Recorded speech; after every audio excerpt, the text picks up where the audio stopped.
மே 17 இயக்கத்தின் ஒருங்கிணைப்பாளர் திருமுருகன் காந்தி உள்ளிட்ட 4 குண்டர் சட்டத்தின் கீழ் கைது செய்யப்பட்டதை கண்டித்து சென்னை சேப்பாக்கத்தில் இருந்து தலைமைச் செயலகம் நோக்கி கண்டன பேரணி நடைபெறுகிறது. இது தொடர்பான கூடுதல் தகவல்களை செய்தியாளர் விவேக்கிடம் கேட்கலாம். விவேக், யார் இந்த கண்டன பேரணியை நடத்துகிறார்கள்? மே 17 இயக்கத்தைச் சேர்ந்த திருமுருகன் காந்தி அவர்கள் சார்பாகவும் அவருடைய இயக்கம் சார்பாகவும் கடந்த மே 21ஆம் தேதி ஈழப்படுகொலையில் இறந்து போனவர்களுக்கு நினைவேந்தல் நடக்கக்கூடிய நிகழ்ச்சி மெரினாவில் நடைபெற்றது.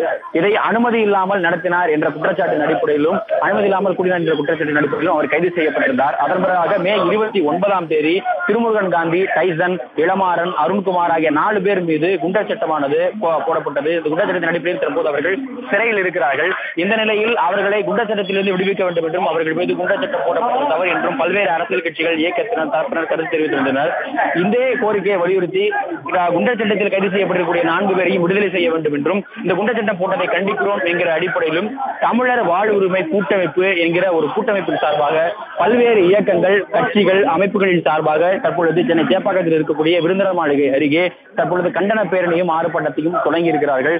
இந்த கண்டன பேரணி ஆர்ப்பாட்டத்தில் விடுதலை சிறுத்தைகள் கட்சி, SDPI கட்சி, அதே போல் தமுமுக, தந்தை பெரியார் திராவிட கழகம், தமிழக வாழ்வுரிமை கட்சி உள்ளிட்ட அரசியல் கட்சிகளும் பல்வேறு கூட்டமைப்புகளைச் சேர்ந்த பல்வேறு அமைப்புகளும் இயக்கங்களும் இதில் பங்கேற்று இருக்கின்றனர்.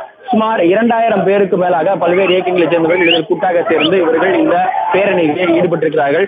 1000க்கும் மேற்பட்ட போலீசாரும் இந்த இடத்தில் தற்போது பாதுகாப்பு பணியில் ஈடுபடுத்தப்பட்டிருக்கிறார்கள். பூங்குழலி, விவேக், தலைமைச் செயலகம் நோக்கி செல்கின்ற இந்த கண்டன பேரணியின் முடிவில் தலைமைச் செயலகத்தில் ஏதாவது மனு கொடுப்பதற்காக இவர்கள் முடிவு செய்திருக்கிறார்களா? இவர்களுடைய திட்டப்படி தலைமைச் செயலகத்தையும் அதேபோல் முதல்வருடைய இல்லத்தையும் இதே இடத்திலிருந்து பேரணியாக சென்று முற்றுகையிட வேண்டும் என்று அவர்கள் தெரிவித்திருக்கிறார்கள். ஆனால் இன்னும் சிறிது நேரத்தில் அவர்கள் கைது செய்யப்படுவதற்கான வாய்ப்பு அதிகம் இருப்பதாகவே தெரிகிறது. தற்பொழுது இவர்கள் இங்கே சென்னை சேப்பாக்கம் மைதானத்துக்கு அருகாக இருக்கக்கூடிய வாலாஜா சாலையில் இருந்து தன்னுடைய பேரணியை தொடக்கி இருக்கிறார்கள்.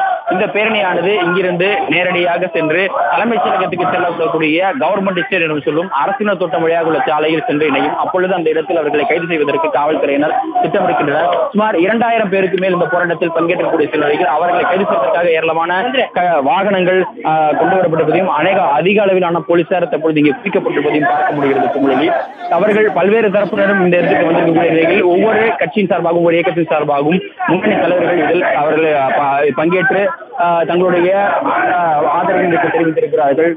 தந்தை பெரியார் திராவிட கழகம் போன்றவற்றை சேர்ந்த முக்கிய தலைவர்கள் பலர் இதில் பங்கேற்றிருக்கிறார்கள். குளத்தூர்மை, அதே போல தமிழ் தேசிய கூட்டமைப்பு சார்ந்த முருகன், அது விடுதலை சிறுத்தைகள் கட்சி சார்பாக வன்னியரசு என்ற பல்வேறு தரப்பினர் இதில் பங்கேற்றக்கூடிய நிலையில் தற்பொழுது இந்த பேரணியானது தொடங்கி இருக்கிறது. தற்போதைய தகவல்களை வழங்கியமைக்கு நன்றி விவேக். கூடுதல் தகவல்களுக்கு மீண்டும் தொடர்பு கொள்கிறோம்.